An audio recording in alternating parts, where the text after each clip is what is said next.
മഞ്ചേരി ടൗണിൽ പ്രകൃതിയോട് ഇണങ്ങിയ ഒരു സ്വപ്ന വില്ല.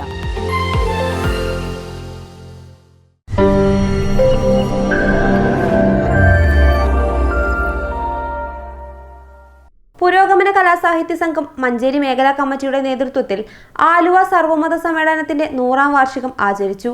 മഞ്ചേരി അർബൻ ബാങ്ക് ഓഡിറ്റോറിയത്തിൽ സംഘടിപ്പിച്ച സെമിനാർ ദേശാഭിമാനി വാരിക പത്രാധിപർ ഡോക്ടർ KP മോഹനൻ ഉദ്ഘാടനം ചെയ്തു.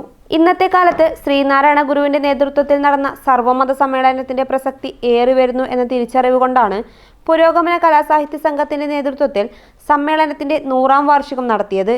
പരിപാടിയിൽ പെരുമലയൻ എന്ന പ്രഥമ നോവലിലൂടെ മലയാറ്റൂർ പുരസ്കാരമടക്കം 5 പുരസ്കാരങ്ങൾ കരസ്ഥമാക്കിയ MV ജനാർദ്ദനെയും 2024 ദേശാഭിമാനി പുരസ്കാര ജേതാവ് VK ദീപയെയും ആദരിച്ചു. സ്വാഗത സംഘം ചെയർമാൻ അഡ്വക്കേറ്റ് P രാധാകൃഷ്ണൻ അധ്യക്ഷത വഹിച്ചു. Doctor Anil Chelembra, advocate C Sreedharan Nair, KP Ramanan, doctor N Rajan, Azeez Thuvur, Shyam Prakash എന്നിവർ സംസാരിച്ചു.